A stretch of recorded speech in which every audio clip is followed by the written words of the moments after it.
કાલે વાત અમારા ગરીબ લોકો રજૂઆત કરવા આવે ને તો મેં બી આદિવાસી છું, આદિવાસીને મારવા નીકળ્યા એટલે અરે પણ એક પ્રશ્ન છે કે નહીં, તમે અમારી વાત સાંભળવા નહીં માંગે. ખબર છે તો તમે કીધું ને કે બાપ દાદા હાથ બાપ દાદા હાથ તમારું ફોરેસ્ટ ક્યારે અમલમાં આવેલું તો જોઈ લેજે.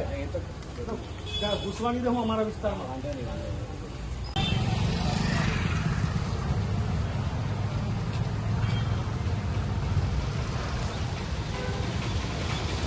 હવે ઠરાવ બી અને ગ્રામ સભાના ઠરાવથી ઉપર કોઈ પણ નથી. ધરમપુરના વન વિભાગમાં રેન્જ ફોરેસ્ટ અધિકારી અને ધરમપુર પ્રાંત અધિકારી સાથે આદિવાસી આગેવાનો સાથે આવેલા કલ્પેશ પટેલની કયા મુદ્દે થઈ ઉગ્ર રજૂઆતો? શું હતા આદિવાસી સમાજના પ્રશ્નો? રજૂઆત બાદ બહાર મામલો કેમ બીચક્યો? કલ્પેશ પટેલ કેમ ગરમાજોશીમાં આવી ગયા? તૂતુ મેમેના બબાલ જેવા દ્રશ્યો સામે આવ્યા હતા. આવો જોઈએ સમગ્ર વિડીયોને. તે બી છોડવા તૈયાર છે, તે છોડીશ નથી.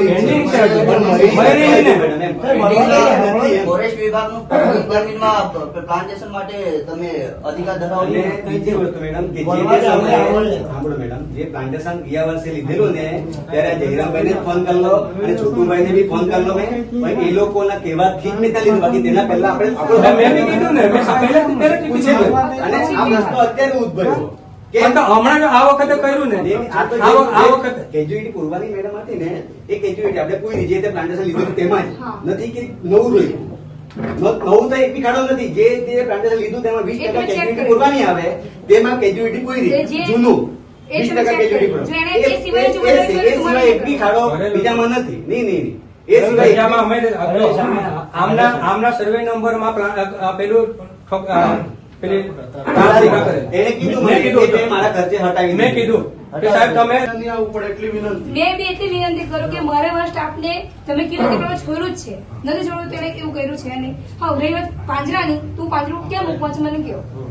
પાંજરું ક્યાં મૂકવાનું છે? 2 જગ્યાએ મૂકવાનું છે. રિઝર્વ ફોરેસ્ટમાં પાંજરું નહીં મૂકવાનું. નિયમ પ્રમાણે રિઝર્વ ફોરેસ્ટમાં પાંજરું નથી મૂકવાનું. ના મેડમ, જો અત્યારે પ્રાણીને શિકાર કરે છે ઘરમાંથી લઈ જાય ને, ભૂલે ચૂકે કોઈ દિવસ માણસને પકડી લઈ જાય ત્યારે કોણ જવાબદાર? જવાબદાર તો જો દીપડો ઓળખવાનો છે કે મને છે કે હું પાંજરું તમે જે કે ત્યાં મૂકીશ.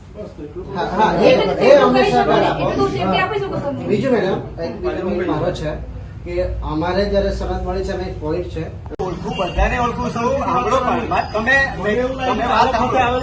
વાત સાંભળો મારી. મેં કાલે વાત અમારા ગરીબ લોકો રજૂઆત કરવા આવે ને તો મેં બી આદિવાસી છું. સાંભળો, આદિવાસીને મારવા નીકળ્યા એટલે અરે પણ એક પ્રશ્ન છે કે નહીં, તમે અમારી વાત સાંભળવા નહીં માંગે. તમે કોની રજૂઆત છે તો તારે સાંભળવાની ફરજ આવે. પણ મેં સાંભળેલી પછી તો કઈ ભાષામાં વાત કરતો હું હમણાં એ લોકો સાથે? મેં શું કીધું કે આનું લાગે નહીં, મને ભાઈ કામચરી મારે, અમે ડાકોર મારે. તમે કીધું ને કે બાપ દાદા હાથ બાપ દાદા હાથ તમારું ફોરેસ્ટ ક્યારે અમલમાં આવેલું તો જોઈ લેજે. ઘૂસવાની દે હું અમારા વિસ્તારમાં.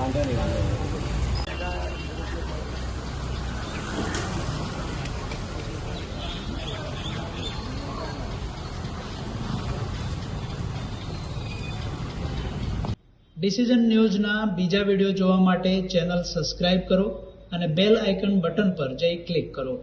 સ્વતંત્ર અને આઝાદ પત્રકારત્વની મદદ કરવા નીચે આપેલા થેન્ક્સ બટન પર જઈ ક્લિક કરો. મદદની કિંમત નિશ્ચિત કરો અને ડિસિઝન ન્યૂઝની આ સફરમાં અમારા સાથી બનો.